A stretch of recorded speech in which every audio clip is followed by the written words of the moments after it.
your jersey was retired by DLSU, and you're the first ever volleyball player to have her jersey retired in the UAAP. So how did you find out that your jersey was gonna be retired? After every UAAP season, 'di ba, merong athletes parade to give appreciation to all the athletes. So, wala akong idea talaga.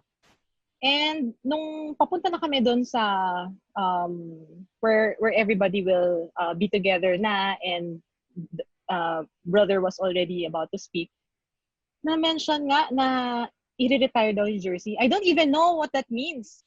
Sabi ko, bakit? Ano yun? Parang, well, you know, I'm very grateful na I was given that prestigious award, no? And nung time na yon talaga, inisip ko, why? Parang, talaga ba? Seryoso ba to? Is this a joke?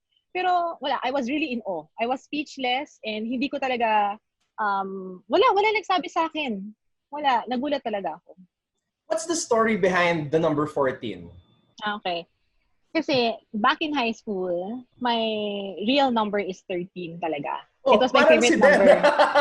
Yes! Some similarities with that. Okay. Mainly because a lot of people think na ang 13 daw is malas. And sabi ko, hindi to yan. Parang ganon. Kaso nga lang, pagdating ko ng Salle, si Coach Emil ayaw ng number. And I want to stay close with that number, but then yung number 12 was already taken by a senior. So sabi ko, sige, 14 na lang.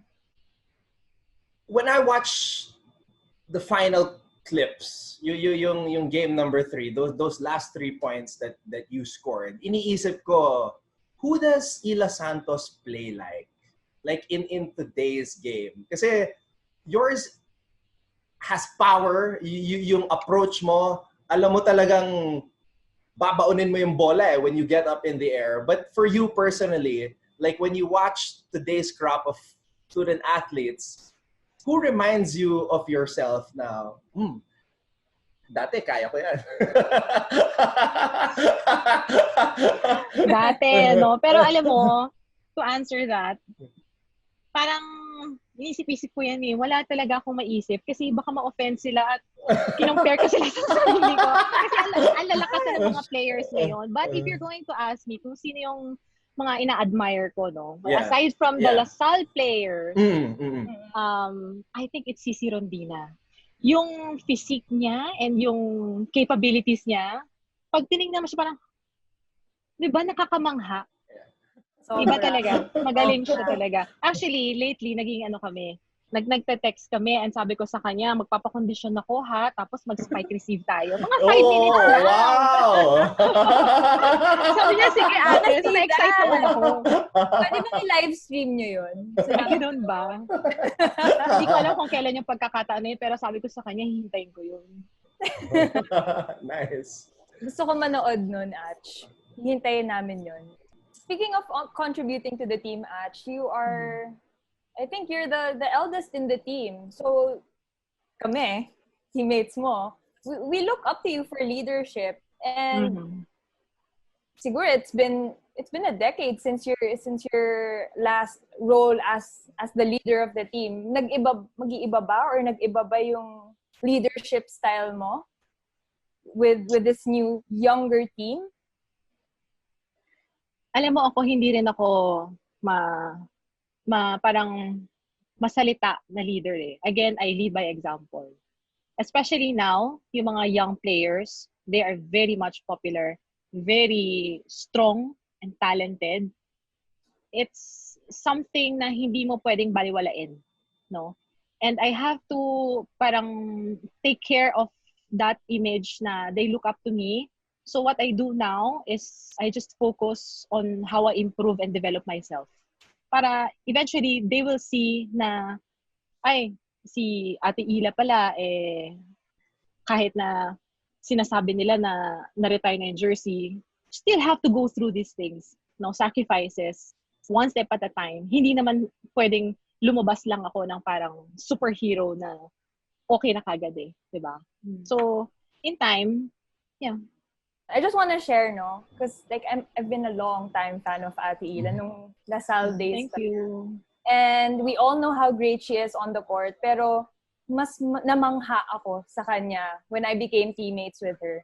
And I saw her dedication, yung discipline niya, yung hard work sa lahat ng bagay. Lalo na yung sa mga maliliit na bagay. Yung most of the time, people binabaliwala nila yung mga warm-up, activation. Yun, binibigyan niya talaga ng time and effort niya to do. So, Ate Ila, I love you so much. Miss na kita.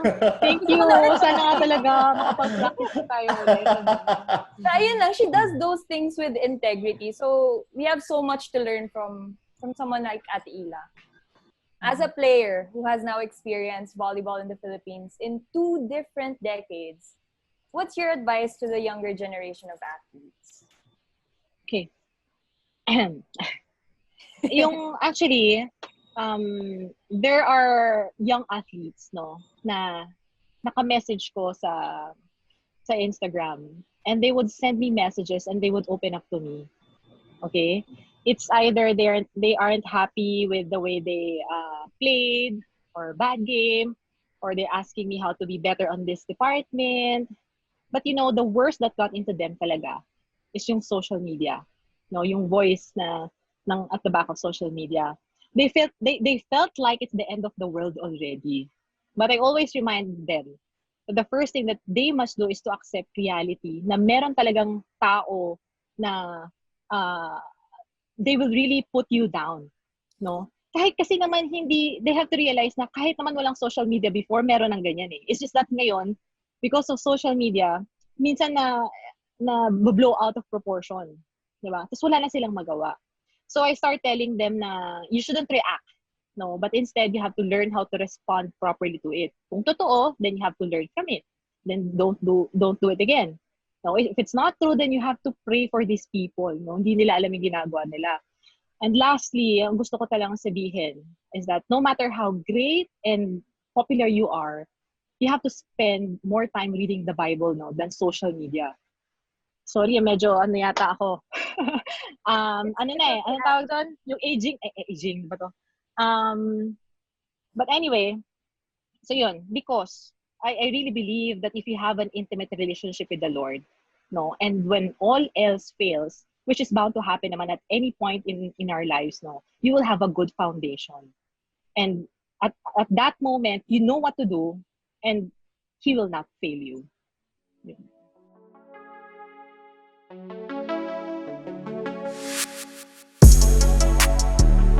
Thank you for watching Volleyball DNA. Make sure you hit the subscribe button to get notified for future episodes and interview highlights. And while you're at it, head over to our Facebook page by clicking on the link in the description.